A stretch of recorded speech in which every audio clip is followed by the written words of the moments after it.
Well, it is time for yet another updated twist on the Wednesday night Bible study that you may have grown up with. Tonight, Reverend Wendy Jerome will offer readings from the Hebrew and Christian scriptures that make up the Bible. We'll cover some of the Christian basics, explore the Bible's themes, contradictions, and curiosities. Tonight's episode is pre-recorded, so we will not be able to answer your questions on air, but I believe Wendy might be in the chat to talk. We will have our B&B after party, so look forward to seeing all of you after the presentation. Well, let's dig into this.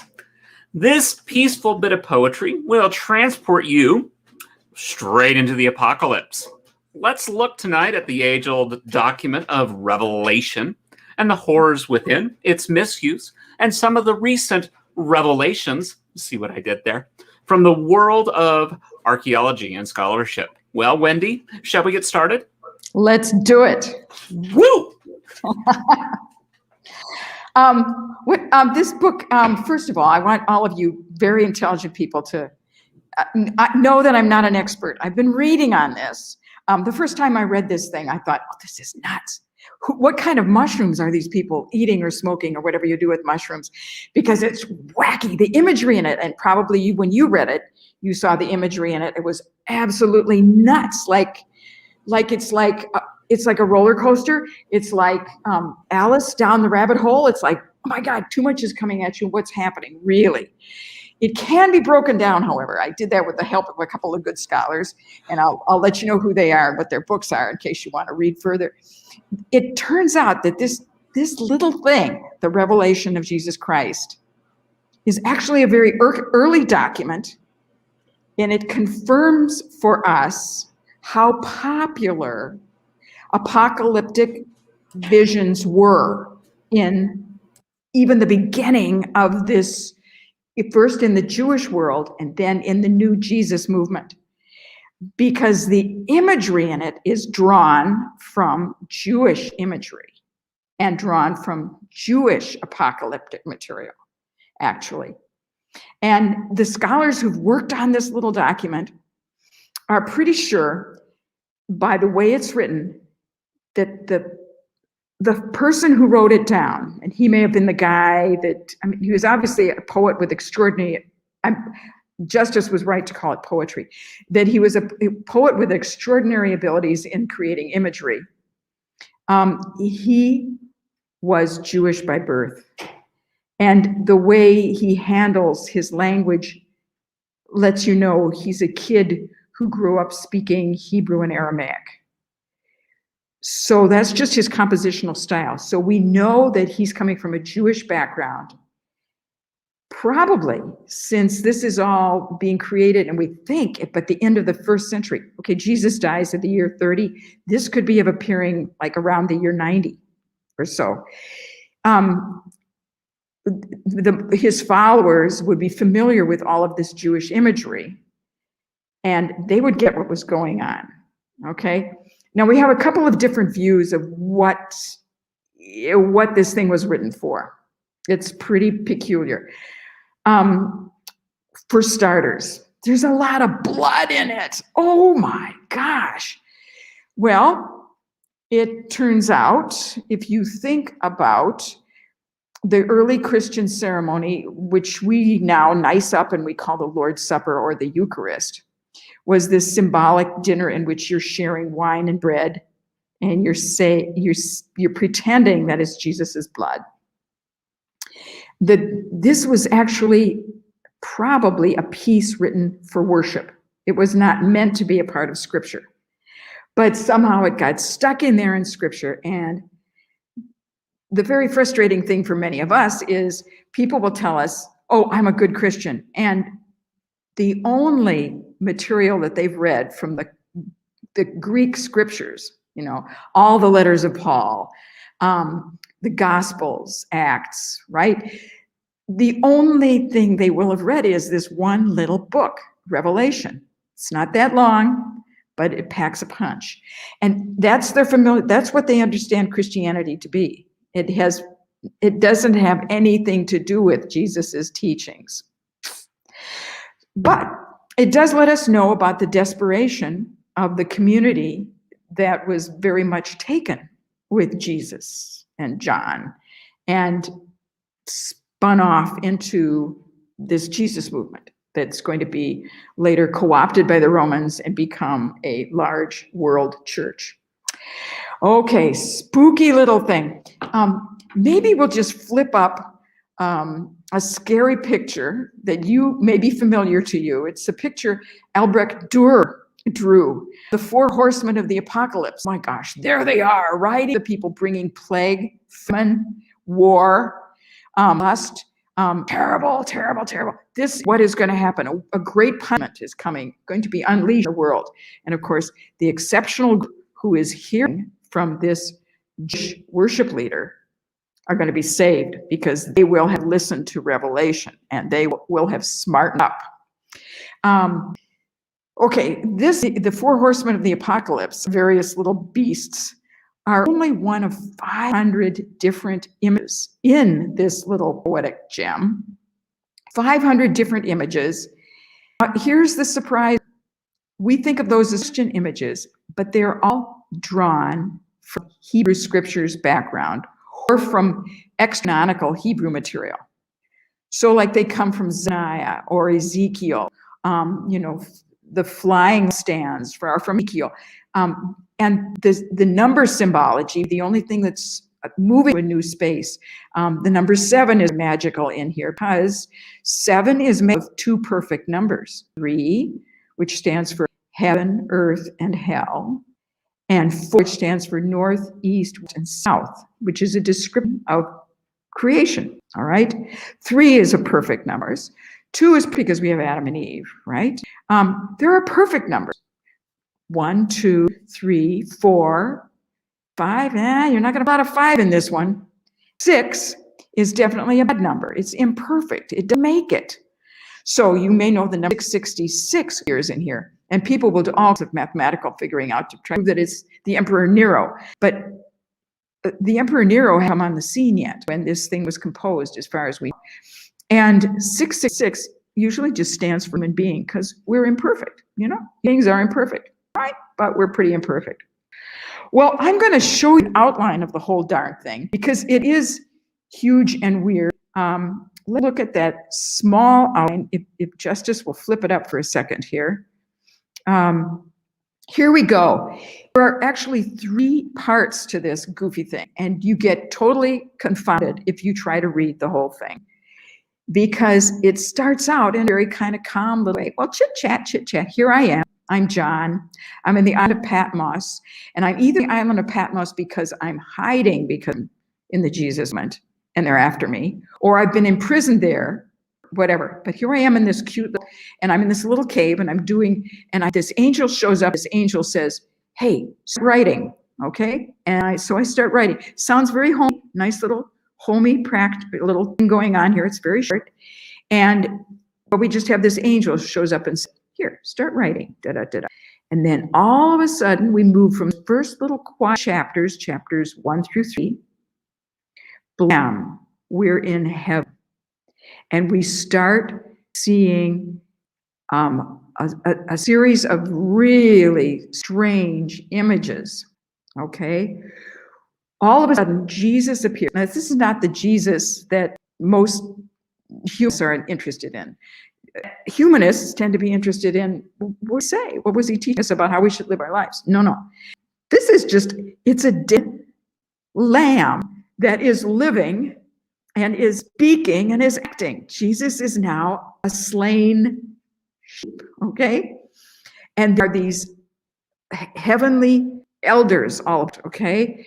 And there's this worship going on, is a heavenly reenactment of the kind of worship that this little group of Jesus followers would be participating in themselves. It is a throne vision.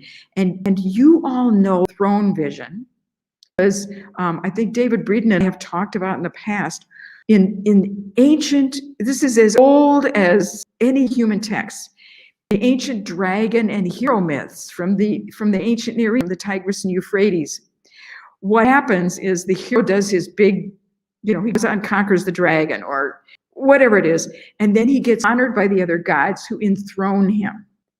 And here it is, this enthronement scene, which is ancient as human writing, is thrown in here. It's an enthronement, is slain lamb, which is slain but active. There's blood, the lamb is actually active.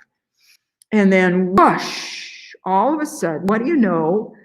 You are looking at what's happening on earth. Terrible things are happening on earth. And Jesus, instead of being the dead lamb, the active dead lamb, is suddenly a warrior, a wonderful warrior. And he's the bright white light, and he's going to fight against the forces of evil. And the forces of evil are graphically drawn. I mean, this is real poetry. There's a dragon. There are beasts. The beasts have many horns on their heads. The horns eat each other. You know, it's very biblical. You would recognize that from the book of Daniel. There's a woman, and she's trying to give birth. And the dragons are waiting around so they can grab and eat the baby as soon as it pops out. Huge wars. Okay.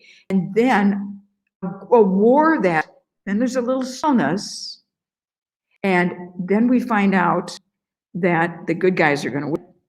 And if you have been part of the worship service and you have been drinking in all this imagery as they've been going through it, then you'll be ready for that wonderful, happy ending at the end. And you'll see that hanging on with the Jesus movement is the way to go, because ultimately we are going to have a new heaven and an earth. We are going to have salvation. The kingdom of heaven is coming, all right? I'm going to look at the next, just the next chart that I have. I want to give credit to the chart I'm just showing you is created by a fellow named David Barr. This chart, the chart I'm showing right now, is the one that, let's see, I guess I have small pieces here. You can see two columns. You can see, you get the sense actually of what is happening when we get up into the heavens, start opening seals. We alternate between wonderful images, beautiful things that make us secure, okay, and enthronement, elders, a virgin appears, and horrible images, okay? You can see this over here, 6 trumpets, attack of beasts, a dragon assaulting a woman, a beast with horns. There are 7 alternations, of course, because 7 is the magic number. 7 alternations, something peaceful, something horrifying, something peaceful, something horrifying, something peaceful, something horrifying. It happens 7 times. And then there's a little stalling, and then we move into the very happy victory at the end. What is happening? The listeners who are listening to all of this, okay, we've got a group of illiterates, probably people who are very poor. We know something about the first century. We know that there were famines. There was some big meteorological changes that knocked all the crops off in year 41, and then a little one later. And we also know there are Romans who are grabbing the land of poor people. It was economic was a horrible time for the poor, and they're illiterate people. They're Jewish, and they will remember all of these images because they've heard them before. So when it says trumpet, when it says seals, when it says dragon, when it says lampstand, when it says blood, when it says pale horse, these things echo for them. They may not exactly remember, oh, that's Isaiah 4:12. No, they won't remember that. All they know is that these are the images that are part of religious life, and they are evoked for them. People are being tossed as they listen to this on waves of terror and exaltation. Terror and exaltation. This is a roller coaster ride. I don't want to get you all seasick, but if you can recall being on a roller coaster, moments when you feel like, oh, we made it, and then, oh my God, it's getting scarier and scarier and scarier, and then, oh, we made it, and this alternates all the way through. Now, as I've mentioned, the images in here are coming from the listener's Jewish background. And this is a further confirmation to us that apocalypticism really started in Jewish community. Okay? Things were getting really bad.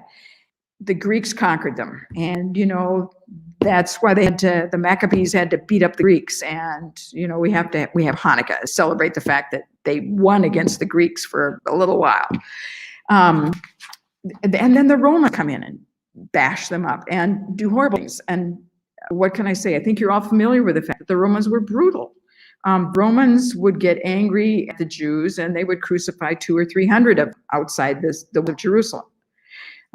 We don't really know how Jesus died, but it is totally reasonable to imagine that he was crucified, because this is what the Romans did. They just found the Jews headstrong and unruly, and the Jews would refuse to worship the emperor because they have one God. That's their Shema. The Lord is my one God, and that's the one I'm going to worship. And they couldn't worship the emperor. So, as long as Herod the Great was in charge, Herod the Great, who was pretending to be as Jewish as he could be for the Jews, would hold off the Roman anger. But once he was out of the way, and we have a new group of governor types coming in, like Pontius Pilate, etc., you know those names, we start seeing a lot more brutality. And so oppressed people, my goodness, the apocalypticism is naturally coming out of, and we can look at that in several little things. There are books of the Bible that nobody looks at.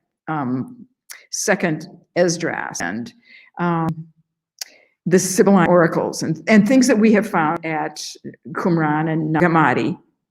And people were always, Jewish people were so oppressed that they were hoping there was going to be some kind of massive change and get rid of the oppressors. Example, we know the Essenes is a group who lives separately because they can't stand what's going on, and they're getting ready, keeping as pure as they can because they know something big is going to happen, and then they will become the new priests, so they have to be pure. So they take baths all the time. These poor guys must have been, skin must have been falling off. They took so many baths, so they'd be ready to be the priests when this big event happened. They write all about it in their little scroll, about the war against the forces of darkness. Daniel is full of apocalyptic stuff. Daniel has these dreams, and Daniel's a very popular book. It's the book of which we have most copies in the Dead Sea Scrolls. Everybody loved reading Daniel. It's an exciting book. And then it's also, of Jesus' parables. Jesus' parables always begin with people coming up to Jesus saying, "Hey, Jesus, tell us about the kingdom of heaven." And so Jesus will give a parable about the kingdom of heaven. Jesus does not tell them it's Sherman tanks rolling in to crush the Romans. Jesus's answers are always things like, "Oh, it's a mustard seed," or, "Oh, it's a feast and people are coming, and the rich people don't come, so the poor people come," or, "Oh, it's a woman taking some leaven and putting it in some flour and making bread." He doesn't do the apocalyptic thing. This is the amazing thing about Jesus. He doesn't get into apocalypticism. But everybody else is. And the group who are listening to this story, which is being read aloud to them by this Jewish worship leader, they want an apocalypse. They want earth destroyed and a new heaven created on earth for them. Okay? And they are very interested in making sure, they've been waiting for this to happen and waiting for this to happen. Okay, Jesus died in the year 30, right? And here they are, they're edging towards, the year 90. They're not counting it, but it's been a couple of lifetimes and it hasn't happened. And so some of them are tempted to do foolish things like, get married, have kids, which would be stupid if there's going to be a big cataclysm and people are going to die and things are going to get burnt. They're tempted to do things like, well, I really need a job. Maybe I'll be a tax collector. They're tempted to do things. And so that the man who wrote this, I should keep my mind open and say maybe it's a woman, is trying to make sure they don't become lukewarm. He wants them absolutely to stay firm. He absolutely believes that there's going to be a kingdom coming. And he wants them totally convinced that there will be a kingdom coming. He even says to them, it's early in here, let's see. Let me give you the quote. It's early in Revelation. It's in the part where John is taking dictation from the angel, sitting in at his little desk on Patmos in his little cave. He's being told by the angel to write letters to 7 cities where there are gatherings of Jesus followers. Okay, and the warning sent to each one of these cities, there's a praise for each city, and then a no, I can see you're getting married, shame on you, and having kids, no, oh, you're not believing as firmly as you were. There are little praise and blame, the way parents do with kids, with each one of those 7 cities. And one of the signal lines in it, this is in chapter 3, is, I know your works. You are neither cold nor hot.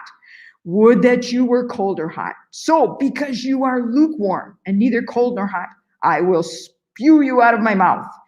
Now this is the angel / God saying this to John, who's writing it down in a letter to the cities. Okay, the 7 cities. Those 7 cities in that calm little beginning is a nice way of luring us into the whole roller coaster ride. It also shows us that the person who's leading this may have been familiar with most of those little cities. And then, of course, he walks up to wherever he's doing this original, maybe it's somewhere where he's got a gathering, a group of the very poor, the Jesus follower group, and he knows the cities. He's probably a traveling teacher. We can think of Paul was a traveling teacher, but I don't think Paul got quite as poetic as this. Paul's pretty good, but he's not this poetic.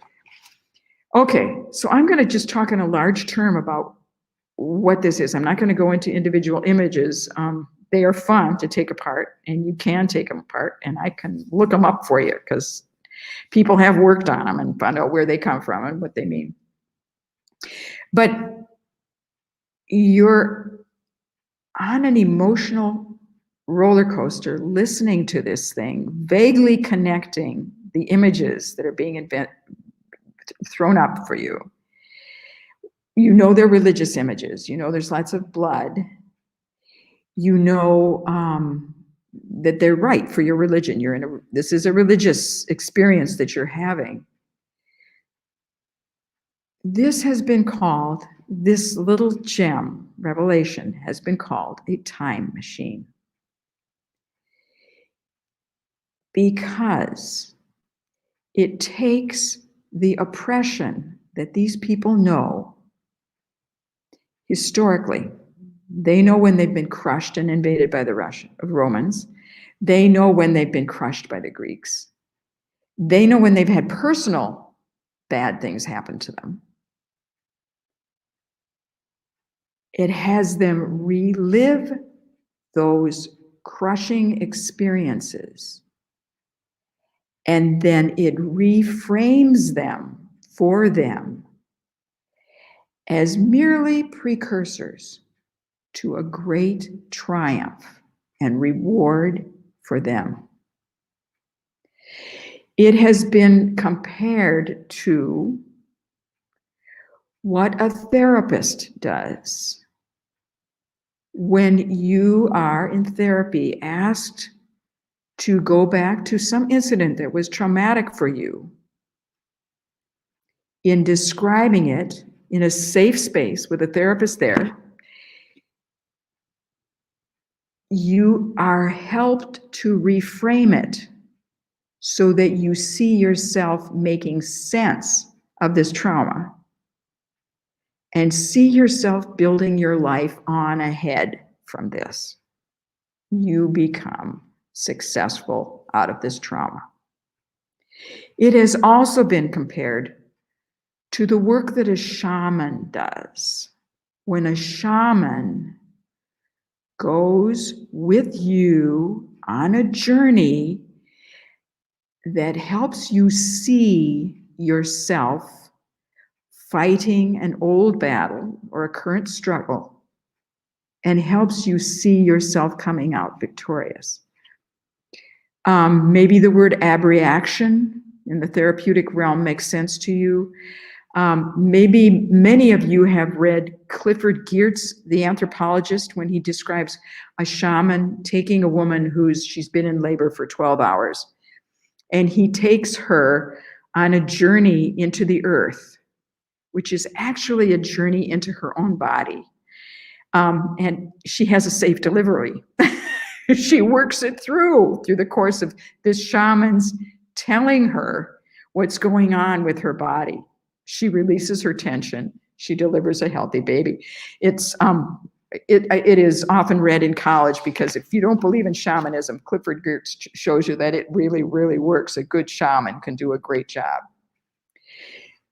So what this teaching Jewish movement leader was doing with people is getting them to let loose with their imaginations with him, to go back to all the horrible things that had happened to them historically and in their personal lives, as they had to sell members of their family into slavery and hide in the wilderness, or, as they lost their farm, all the horrible things that have happened to them, and begin to see themselves by their own strength winning a war and coming out to victory. It's a time machine that carries them from the past into the future, which will be a glorious future. He wants to make sure these people don't fall away from the Jesus movement. Now, there have been a couple of interpretations. Why was this poem created? And one interpretation has been, John Collins suggested that these are people who are being persecuted under the Romans. And they're scared, they're living with a lot of anxiety. So that alternation in the war scenes, as the seals are opened and the trumpets are blown, and the dragons come out and the horses come out, that alternation emotionally is so cathartic. Lows, highs, lows, highs, lows, highs, lows, highs, that it just burns up their anxiety. And after listening to this for 40 minutes, 50 minutes, they're like, they're not anxious anymore. They're kind of calmed down, man. They've been through everything, right? That's one interpretation. The fellow I read most recently, David Barr, who writes in 1998 in a book called Tales of the End, and I'll just hold it up for you here. He says, we don't know that there was that much persecution per se. What we do know is that economically, it was just the pits for a lot of people. They really were reduced to beggary by very wealthy landlords who stole their land, just claimed it. Well, okay, let's get real about this. The Europeans come to North America and they take everything from the First Nations, right? How are the First Nations people going to feel? Well, the First Nations people are going to get desperate, and they will do their own apocalypticism. They will do the Sundance rituals. But they were reduced to absolute starvation and poverty. It was okay, this is what happened to the people who were listening to this man. This is what happened to the people who became the listeners and adherents of the early Jesus movement. They were absolutely reduced. And this is what kept them holding on. It didn't have to be persecution. It was just plain old, horrible, devastating, family shredding, poverty. And they could hold on to their little Jesus group. They could hold on to this group because that's all they had. I think reading this apocalypse fills me with a lot of compassion for this group of people. And I'm thinking they have so little. They have so little, and they have this story. They have this story which will grab their imaginations and lift them up and give them hope. It'll move them from despair to hope.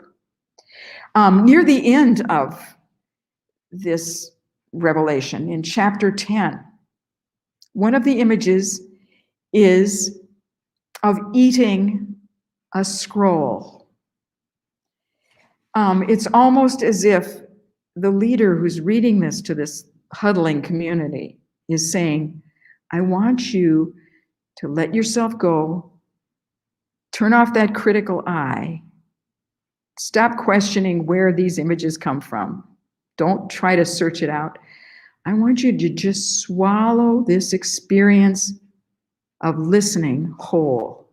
I want you to let this experience envelop you so that you can experience ultimately the triumph at the end. Okay? Eating the scroll, taking this story in whole. All right, I think I said this earlier, but I think I'm going to repeat it. There's a lot of blood in this, and the structure of it also mirrors an early Christian document called the Didache. And the Didache is a description of how you do worship, how you're supposed to do worship in this early community, which is another reinforcement for helping us believe this was written to be a worship service. And I'm just going to say for a moment, I love worship. I never miss a Sunday. That's because I belong to a very wonderful congregation with wonderful, wonderful ministers. When I'm in worship, I don't answer the phone. I don't think about my other responsibilities. Worship is a time apart. Even for me, a person uses my brain far too much. It's a time apart for me when I let myself go and am purely drinking in what I can learn, what will help me be a better person. Revelation was a worship experience for these people, these very desperate people, to set aside the cares of the world, the rumblings of their stomach, the fears they have, and be transported to hope.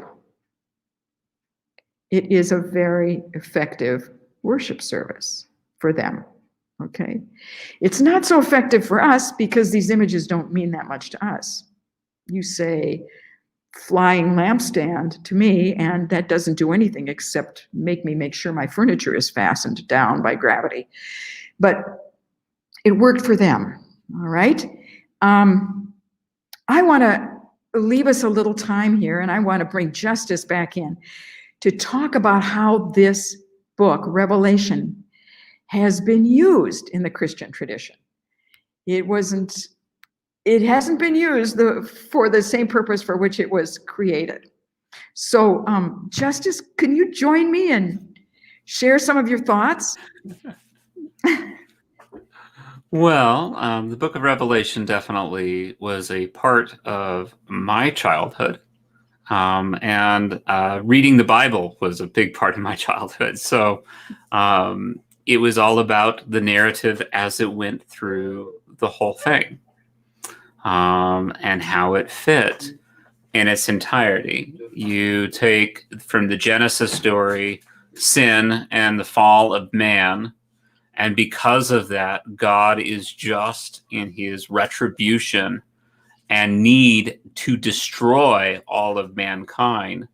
And the end times, as Revelation would be laid out to me as a kid, was the just desserts of a humanity that was so depraved in our sin that that was the way it was. My father was not a holder to the strict interpretation of Revelation, as in I'm forgetting the word as to be more clear. He was a postmillennialist, so he held very strongly that the stories of Revelation were what occurred in 70 AD, and that we were in the millennium at this period of time.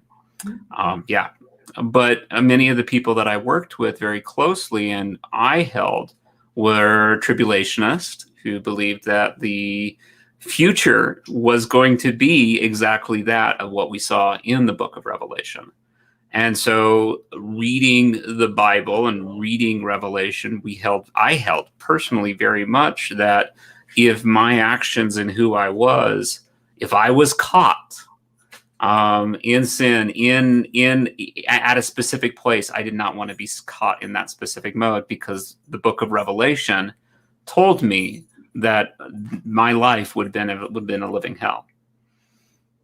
Ooh, you're gonna get burnt up and squashed by those horsemen and everything else. Ooh. Well, and now you just mentioned, Justice, that your father was not an extreme millennialist. He was extreme in many other beliefs, but he held very strong to Calvinism and took it from a covenantal approach, and that the book of Revelation was complete allegory. And that the actions of the book were what we saw in reality, because the Bible said things like it would have happened. And so he held that it happened in 70 AD when the Jews were taken back out of Israel. And that was his stance. I struggled with that because that wasn't his stance. That wasn't his stance at the very beginning. But he went back and forth. And I worked a lot with Child Evangelism Fellowship, and we taught Revelation to kids, and we used that as part of the narrative to win them and bring them into the quote unquote Christian family. There's an awful lot of blood in there. And there is. Yeah. Ooh, it's not. You've already set the standard, though, when you state that everyone is depraved and worthy of hell and ultimate destruction because our ancestor Adam sinned, and because of that we are damned, and in and of ourselves our very nature is bad. And because of that, there must be a punishment. And because there is a punishment, there is a definition or description of that punishment. And Revelation is a description of that punishment. And if you don't want to deal with that punishment, then you accept Jesus Christ as your Savior, who will then bring you to heaven. And if you think about the tribulation concept of pre-trib, most people will say that they are going to be raptured before the tribulation and brought to heaven. Thus, they do not have to go through the tribulation and the stuff in the book of Revelations. And that would be one of the ways that you could then bring people into Christianity. Yeah. Ooh. Okay. Well, he was, I would say that your father, being you're calling us post-tribulationist? No, he was a post-millennialist. So he believed that, I think that's the right word. I apologize. My mouth is slipping. No, that does the trick. I know that the book of Revelation has been used by millennialists, like the Millerites, and thousands of people in the United States. This fellow Miller showed up in 1840, and he told everybody the end of the world was coming, and they sold their farms and followed him, and then the end of the world didn't happen. So many people were financially ruined. And that's pre-trib. That's the premillennialist, where they think that the millennium has not happened as of this time.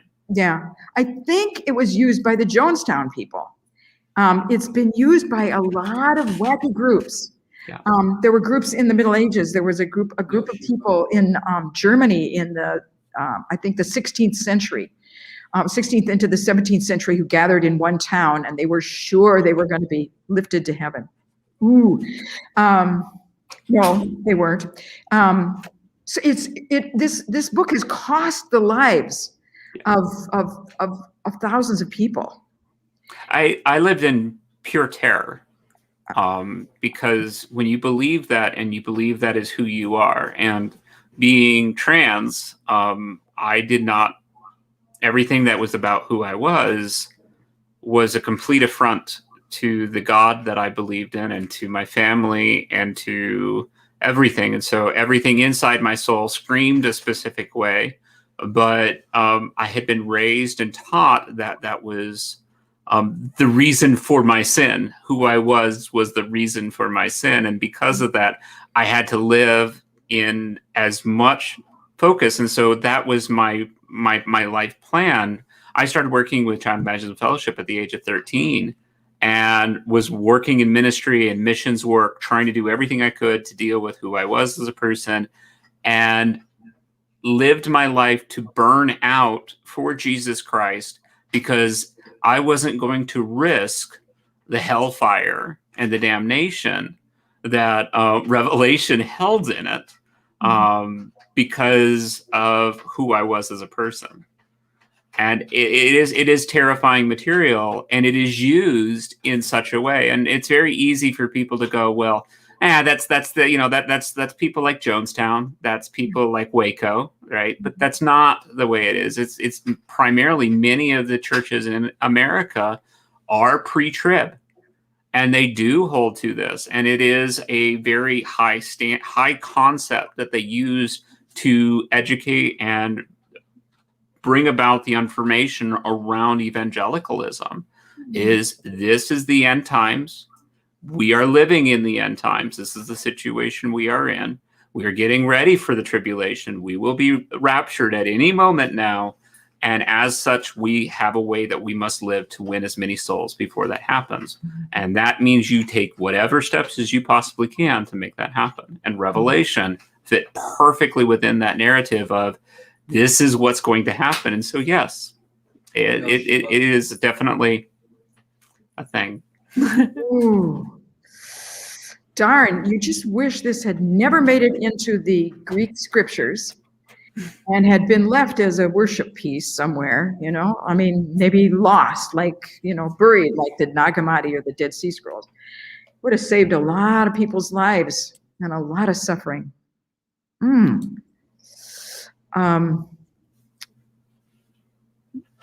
Justice, thank you for sharing personal experience, which is fairly horrifying. I think it's really horrifying. Thank you for sharing that. This is the difference, and this is what I hope that we get from Bibles and Beer. We talk a lot about the head and the knowledge, right? Wendy, you are very educated. You spend a lot of time understanding this stuff and the concepts and the data on it. And specifically the congregations that I spent time with UU, we spend a lot learning about things like what is the revelation, what is the past, what is all this information, and we're very heady. But evangelicals have gone much further than the knowledge of what they've read. They've applied it very much into their heart and into their emotions and into their being of who they are. And it affects us. Even today, I have friends that struggle with sleep at night because of the horrors of Revelation. And even though they are atheists and they believe there is no God, they still have an immense fear of hell because of the psychological trauma that has been induced through the education and the teaching of Revelation. Wow. Darn. So this is where you need to take your knowledge, right? The knowledge that you're working on, and I'm trying to point at you. Take your knowledge and then not only educate others, but then let's see how we can take this to bring people out of the fear and the the actual pain that people have from the education that they've had through this stuff. Right. Yeah. Yeah. You got to see it as it's a little piece written for a small group who need it for a worship service at a specific time because of their very specific problems, their oppression. And it should have been left in the first century. It should have been left in the first century.